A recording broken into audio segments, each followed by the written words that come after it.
The Facebook data breach scandal has many across the globe worried. But even as we delve into how we can safeguard our privacy in the growing age of digitization, French President Emmanuel Macron is pushing now for artificial intelligence.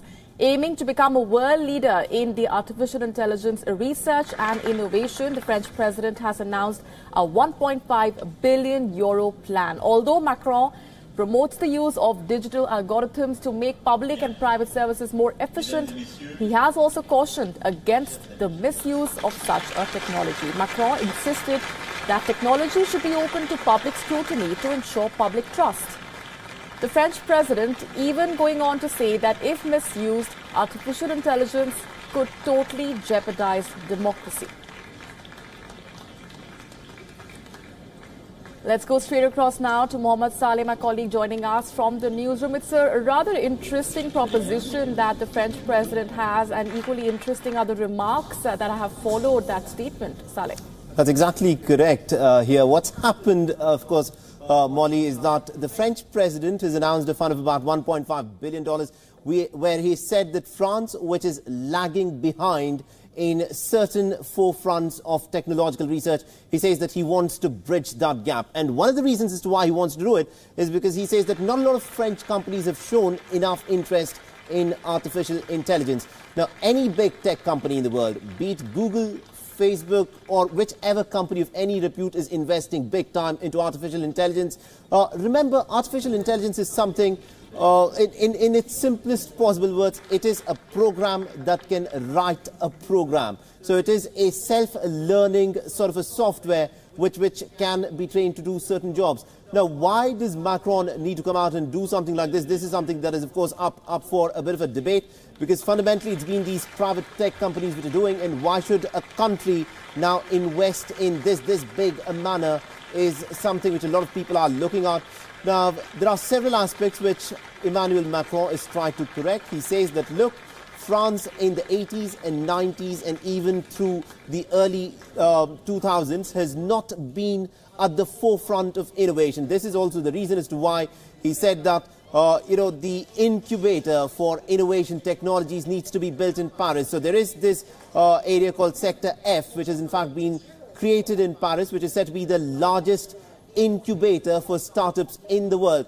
Now, what Emmanuel Macron seeks to achieve by this is anyone's guess, but yes, artificial intelligence, because of its nature of a very new technology that is something very nascent, which is not understood well enough by a lot of people. There are many people who've said, look, we need to proceed with a certain degree of caution in terms of how we proceed further with artificial intelligence. Now, was it artificial intelligence which was actually used in these big scandals that broke out, be it Cambridge Analytica, or the manner in which the Russians were able to hack in, try and manipulate the electoral process in the United States presidential election? Did artificial intelligence have a part to play in the Brexit vote? Now, all of this is, of course, up for debate. But the fact of the matter is, artificial intelligence is the technology of the future. It is something that is knocking on the gates at this point of time, and no country can actually try and shy away from it.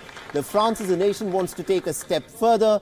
Other companies, for instance, if you were to remember the little dialogue which took place between Facebook CEO Mark Zuckerberg and Elon Musk, where Elon Musk was cautioning that, look, it is perfectly possible that artificial intelligence may actually spell doom for mankind, while Zuckerberg did not quite agree with that prediction.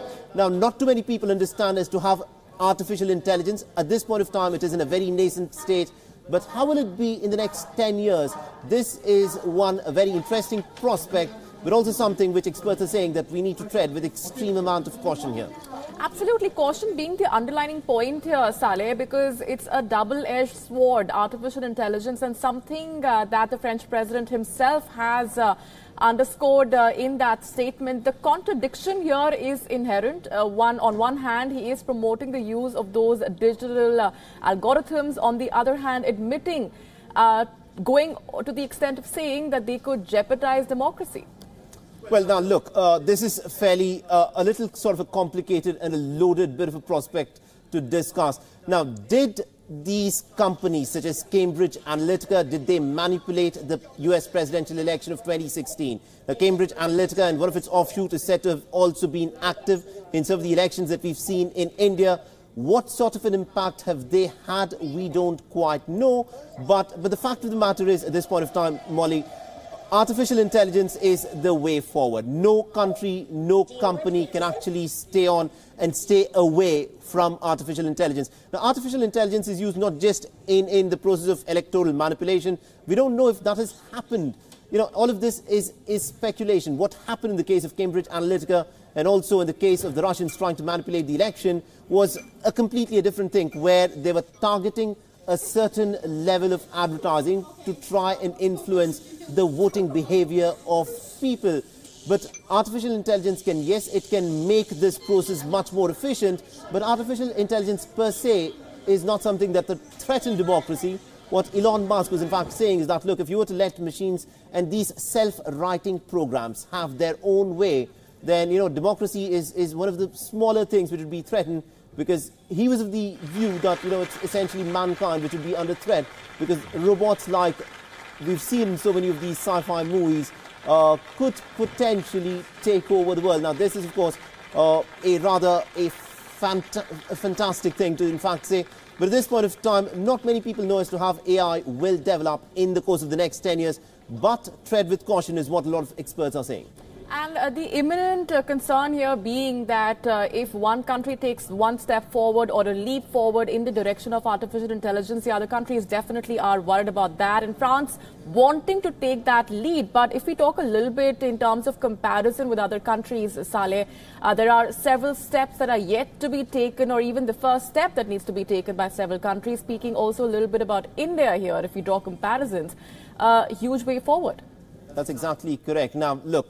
The thing is, in the way in which technology is progressing, a year behind is to be a decade behind, because the technology that we saw, you know, in 2008, that is completely redundant and no longer of any relevance at this point of time. And the manner in which newer technologies are in fact making their way forward, it is important that every nation invest in these newer technologies. At this point of time, yes, a lot of people are expressing concerns. They're saying that AI is something very different from some of the other technologies that we've seen in the past. In the past, every technology that we came up with, we could control it. But here we are talking of a technology that can control itself and may in fact get so much better that it can actually leave humans behind. At this point of time, humans can in fact control some of these artificially intelligence-powered technologies. But what happened, Molly, if I could draw your attention to what are the experiments which Facebook was conducting, where they had created this artificial intelligence program. There were two machines that were operating through this, and then they started communicating with each other in a language that they had not been taught or programmed to talk by humans who were in fact controlling them. They were able to talk to each other, and that is when Facebook decided to shut down that particular experiment. So what we are looking at is stuff of science fiction. Now, this is stuff that will happen in the future, but how near is that future? No one knows. How big is AI going to be in the next 5 years, in the next 10 years? It's tough to predict, but every tech company and every nation that is forward-looking is something that is going to be interested in artificial intelligence. Certainly, French President Emmanuel Macron stirring the hornet's nest, to say the least, with that remark. We're going to leave it there for the moment, Mohammed Saleh. Appreciate your joining us with those perspectives. That will, of course, remain a story that we will continue.